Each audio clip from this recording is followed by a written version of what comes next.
사자굴에서 살아남은 다니엘. 호랑이에게 물려가도 정신만 차리면 산다 라는 속담을 아시나요? 아무리 어렵고 힘든 상황이라도 정신만 차린다면 이겨낼 수 있다는 뜻인데요. 성경에도 이와 비슷한 일을 겪은 인물이 있습니다. 바로 선지자 다니엘인데요. 다니엘은 사자굴에 들어가게 되지만 하나님의 은혜로 살아남게 됩니다. 다니엘은 어떤 이유로 사자굴에 들어가게 되었고 하나님은 그런 다니엘을 어떻게 지켜주신 걸까요? 먼저 다니엘은 원래 이스라엘 민족이었으나 바벨론의 이스라엘 침략으로 바벨론의 포로가 됩니다. 그러나 다니엘은 당시 바벨론 왕 느부갓네살의 명에 의해 3년간 교육을 받고 왕궁에서 일하게 됩니다. 지혜롭고 총명했던 다니엘은 하나님이 주신 능력과 이적을 통해 왕의 신임을 얻을 수 있었고 하나님을 믿지 않고 이스라엘을 점령했던 느부갓네살 왕도 그를 통해 회개하고 하나님께 영광을 돌리게 되었습니다.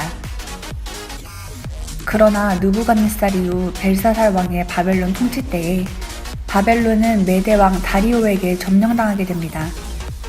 이후 다리오 왕은 전국에 방백 120명과 총리 셋을 세우는데 다니엘이 세 총리 중 하나로 서게 됩니다. 그러나 포로인 이스라엘 백성이 총리가 되는 게 아닐 것 같던 다른 방백과 총리는 다니엘을 질투하였습니다. 그들은 다니엘을 모함하고자 왕을 찾아가 다음과 같은 내용의 조서를 내고 왕은 이를 수락하게 됩니다. 왕이시여, 이제부터 30일 동안 누구든지 왕 외에 다른 신이나 사람에게 경배하면 사자굴에 던져넣게 하소서. 왕의 명예를 위한 조서인 것 같지만 사실은 하나님을 믿고 경배하는 다니엘을 해하기 위한 것이었습니다. 그러나 다니엘은 이 조서의 내용을 알고도 이스라엘의 율법대로 무릎 꿇고 하나님께 기도합니다.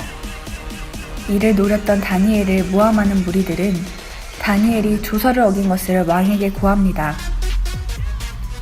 다리오 왕은 다니엘이 벌받지 않게 힘쓰지만 왕의 조서를 어긴 것은 어쩔 수 없었습니다. 왕은 결국 다니엘을 사자굴에 넣으라 명하게 됩니다.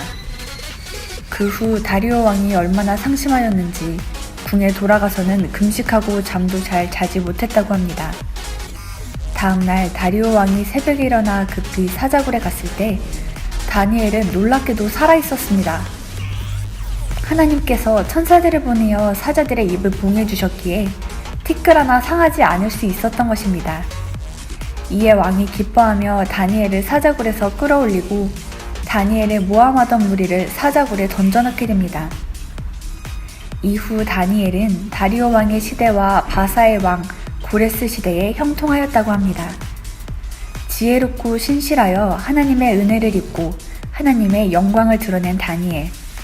하나님이 보시기에 참으로 기뻐하실 만한 선지자가 아니었을까 합니다.